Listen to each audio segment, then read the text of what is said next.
Hey everybody, welcome to my channel. This is the third episode of every game I've ever played. If you missed the previous episodes, you can find their links in the description. As usual, I cover games I've tried and give them a rank between S and F. Alright, last time I stopped at the first three games. Now the problem is that my memory is not good enough to remember when I got the other games, and I might have even forgotten some. But so far I've talked about the games in order of time.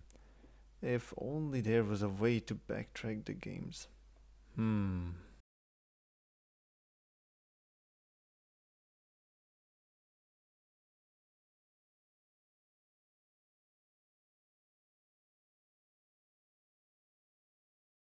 Wait a minute!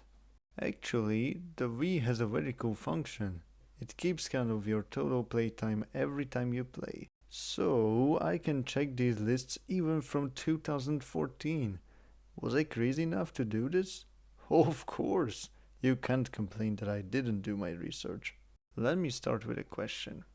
What are some essential Wii games?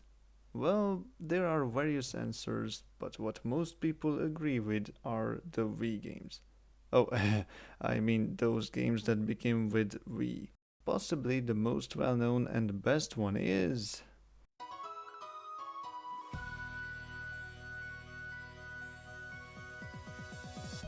Wii Sports. Come on, you couldn't seriously believe that I didn't have this game. Okay, to be fair, this is another game I received from my cousin, but I have tried it before on a convention. That was truly the first time I ever tried a Wii game. Anyways, Wii Sports can be described with one word: magical. Look, I never really liked sports and I wasn't motivated to play any type. I swear, Wii Sports is the only game, okay, one of the few games that actually motivated me to play some types of sports. The key is motion controls. The Wii was made for this game. You can't just sit down and press some buttons to do actions, you have to move. Every sport uses different controls. There are 5 sports in total, but let's be honest, boxing is just there for show. Swinging the remote as a bat or using it as your hand is just satisfying. I can't really describe why playing tennis or baseball feels so much better this way than in real life, but Nintendo definitely knew what they were doing. Here's a fun fact: the game is the fourth best selling video game ever. That isn't simply because of the game is fun. Firstly, it was bundled with the original Wii consoles, so even if you didn't plan to buy it, you got a free game. Secondly, it's made for everyone. The reason why adults usually turn away from video games is because they are not for them and they're too complex. That's not true in the case of Wii Sports. It's simple, you swing a controller. Even your grandparents can do that. It's a typical game the whole family can play together. And while the game is simple, you can return to it over and over and over again to increase your skill points or maybe to do some training. You can even do a fast fitness course which tells your Wii Sports age. The motion controls are also excellent with the exception of boxing. Tennis, baseball, bowling, and golf work pretty much perfectly though. So, this is the wonder that made everyone move in 2006 and onward. In the beginning, I didn't really like this game because it was still about sports. Later, however, I got into it and I visit it from time to time, even nowadays. So, without a doubt, Wii Sports gets an S rank. So I was playing Wii Sports and the other 4 games in 2014. I didn't have to wait long for the next game though. I didn't mention it, but the first time I tried Wii Sports was on the 15th of October. Christmas was nearby and of course I got another Wii game, even though I didn't ask for one. I saw the gift a bit early because I was always curious when I saw something interesting. Once again, this game came from my cousin. Look, we'll get to the point where I get my own games, I swear. This game was a sequel to my favorite Wii game at the time. My cousin told me a lot about it, but I really didn't expect to actually get it. This game is none other than Mario Party 9. Oh boy, I'm very divided on this game. Of course, I loved it the first time, but I had to immediately realize that it's not the same as the eighth part. On one hand, the game has cool minigames and minigame modes. There are also some cool extras and everything looks nice. On the other hand, why does everyone move at the same time? Why are there no stars? Why do you only collect these mini stars? Why are the boards linear? Why can you only roll between 1 and 6? Why are there boss fights? Okay, the boss fights are cool, but why are there two boss fights on a board? So as you can see, it differs a lot from Mario Party 8 and basically all other Mario Parties. I still can't get over the fact that all four players move at the same time in one vehicle. That totally ruins the board game part of Mario Party. It's also weird how you get special dice blocks when you step or, I guess in this case, roll on a blue space. Just so many whys. The biggest one is why this game is so different when the players enjoyed the older parts. Seriously, there were more than 8 games that were quite similar to each other and no one complained. Do you remember when I said at Mario Party 8 that the sequels messed up the series for a long time? This is what I meant. Almost no one liked this new system, yet Nintendo stick to it. Mario Party 9 was the first game to ever use this new system, and sadly the following parts used it as well. The Mario Parties on the Wii U and the 3DS are just bad. Fortunately, the newest Switch installations are becoming better, but Mario Party might never become the same as it was. Mario Party 9 has a fun side, however. The boards aren't the best if you ask me, but they are unique enough to entertain you and they make you use different strategies. The best thing this game does is how not only the first place is rewarded in the minigames. If you end up second, third, or even fourth, you get some mini stars.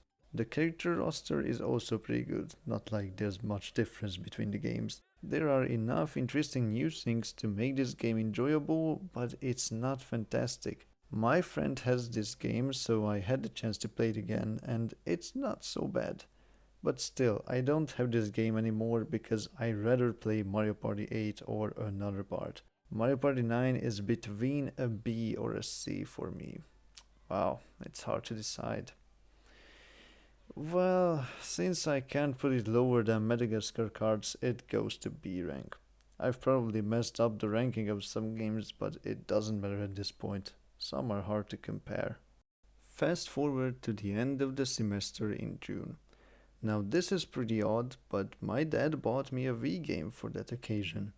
If it weren't for message board, I would have totally forgotten it. I don't know where, I don't know how he bought it, but it was the Planes video game.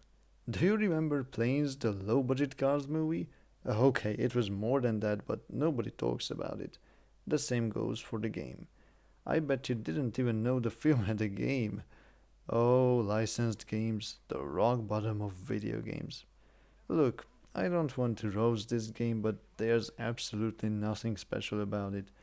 In the Wii version, you have to tilt the Wii remote to control your plane. It sounds neat until you realize that the motion controls are bad. Not like you didn't have to do some stupid things. I remember there's one level, in the story mode of course, where you have to water flowers. Or there's one level where you have to take some cars somewhere else by picking them up. Yeah, the list goes on. The places you visit are nice, but many times the buildings are just there to make your job harder. Despite all this, the story mode isn't bad. I had fun playing through it. Well, it's not great either, but it's something. Other than the story mode, you can race or find puzzle pieces. Racing should be the best part of the game since the movie is about racing too. But no, it's very chaotic. You have to follow a track of course, but you do so by flying through rings. That combined with the bad motion controls is just annoying. Once I tried racing against my friend and his brother and it went horribly wrong. I was the only one who mostly knew what was going on. The racing is also not that interesting. As far as I remember, there aren't any items, so once you have a big lead, you've basically won. Okay, but what about the puzzle piece finding mode? To be honest, this was my personal favorite. The idea is that there are 10 puzzle pieces hidden on each stage. There were like 6 of them, and you have to find them. Nothing extra, you just fly through an entire stage looking for puzzle pieces. I know it doesn't sound fun, but I always like doing this. I love finding hidden things in video games as far as it's not some bullshit. But simply exploring an open area was enough for me. Naturally, I found all the puzzle pieces without using a guide. That probably resulted getting pictures. I don't really know. And with that, I was pretty much done with the game. The story mode takes about 3 hours or maybe even less to beat. You can quite easily become first in the races, and then there are the puzzle pieces. Initially, I wanted to complete all the story missions platinum because you get a rank at the end based on your score, but I scrapped that idea because I realized it would be tedious.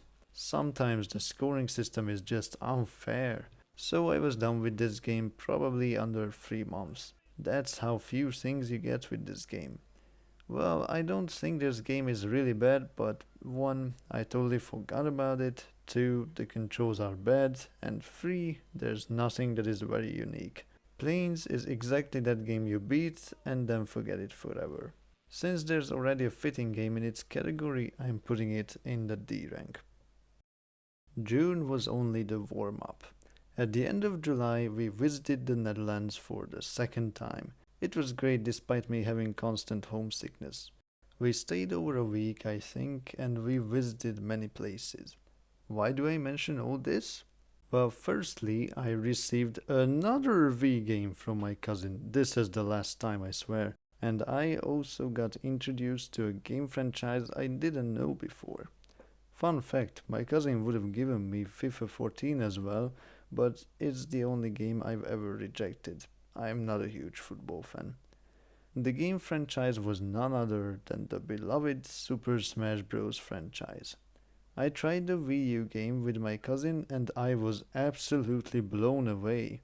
I didn't know there was a fighting game this good other than that Flash game I can't remember the name of. It's still not Super Smash Flash. I don't know where this thought came from, but I automatically thought that there must be a Wii version. One day we visited a video game shop. That shop was full of Wii games. Remember, this was in 2015. By that time, there weren't many remaining Wii games, at least in Hungary. I had one goal: to find Super Smash Bros. For the Wii. I looked everywhere, but all I could find was licensed games and some random Mario games. I was sad I couldn't find the one thing I really wanted. So I picked up Mario Sports Mix because that seemed normal at least and was ready to leave defeated. But then, my uncle checked the side rows I didn't before and suddenly asked, "Isn't this the game you're looking for?" And there it was in his hand. Super Smash Bros. Brawl! I immediately threw away Mario Sports Mix. Okay, obviously I didn't throw it, and said hello to my new favorite Wii game. The irony is that my cousin actually sold his Wii U version that day. Fun fact, my cousin had this game before, but he sold it. Thinking about it, he could have given it to me if it was by the time I had the Wii. Doesn't matter, it's much more memorable this way. Finally, I get to talk about Smash Bros. In short, this game is perfect as it is. First, I was a little disappointed that the character roster wasn't as big as in the Wii U version, but that didn't matter. Now, planes only lasted 3 months. By contrast, I'm still not done with this game. Yes, I've had this game for 8 years now, and there's still much to do. It's incredible. If my previous statement wasn't clear, yes, I still own this game. It has a story mode which is just awesome. Super Smash Bros. Hasn't had a better one to this day. It's exactly how you integrate all the characters with a kicker story. Simply playing the Brawl mode is great too. Super Smash Bros. Has a great system where every character is unique and you can use different tactics to win.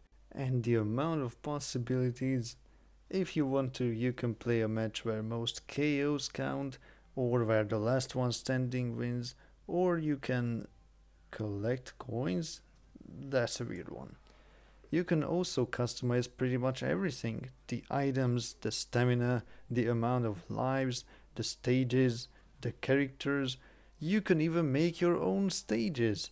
There are also a lot of modes you can mostly play alone, other than the story mode. There's classic, all-star, events, and a ton of arena modes, including target smash, home run contest, multi-man brawl, and boss battles. You can do training as well. There are a ton of things you can collect: music tracks, trophies, and stickers. There are a lot of them. I'm still missing 4 stickers and quite a few trophies. You can play with these trophies and stickers like a child. You can also play trial versions of some classic games and shoot away all your coins for prizes in the coin launcher. Oh, and there are a lot of challenges you can clear. So as you can see, there are lots and lots of things you can do, and most of them are pretty neat. Destroying your enemies never gets old, so this game holds up really well. The only thing people complain about is the tripping. If you sprint too much, your character might fall over, which can be a bit annoying. I don't think it's a terrible thing, but this is the only time it was ever used. Super Smash Bros. Brawl is my favorite fighting game. I played a lot with my friends and it's impossible to get tired of. Once again, I can only say that this game is just pure perfection. It's definitely there among my favorite games. So of course, I give it an S rank. The game I received from my cousin was another one in the Wii series. This one is much less known. It's a Wii Party. So, how do I feel about a third party game? Well, it's interesting, but it's not on the same level as Mario Party, or at least Mario Party 8. There are 5 party games, out of which one is just bingo. 2 of these are actual board games, one is some weird fashion mode, and one is just a Wheel of Fortune. There are other games too. Pair games are made to be played by 2 players, and 2 out of 3 games are actually neat. Matchup is just Finally, there's House Party, which includes a couple modes that use your living room. For example, there's one where you have to hide a couple of Wii remotes in the room and someone else has to find them. I played that a lot with my cousin when he was here. The others are mostly just the time bomb or the animal tracker. Here you have to live the Wii remote that has the sound of the animal on screen. The best mode of Wii Party is definitely Board Game Island. This is a true board game in an interesting style. The board is linear, but it's much better than Mario Party 9's boards. The minigames are also pretty cool. As expected, they mostly use motion controls, but they work well. Yet, I didn't play this game a lot. I could only get myself to play it once or maybe twice a week because there aren't many great choices for only one player. Board Game Island and Globetrotter are fine, the others however are weak. Obviously a party game is better when more than one player play it, but there aren't enough options for only one player, or at least half of these options are not interesting. So Wii Party is heavily a multiplayer game. If you have someone to play with though, things become quite different. There are many unique ideas in the game. The house party games are especially fun. But in my opinion, a truly good party game consists of both many party modes and minigame modes. If there were more boards like in the Board Game Island or maybe Globetrotter, the game would be better. But instead you have bingo. Just what I needed. Overall, Wii Party is neat, but only as much as Mario Party 9. B rank. That's all for now. Next time I'll talk about some more Wii games. We're just getting to the great part. Thank you for watching this video. If you liked it, then please leave a like and subscribe to my channel. A huge thank you to my friend Feri for the animated scene and the thumbnail. If you want to check out his videos, I'll leave his channel's link in the description. See you next time. Bye.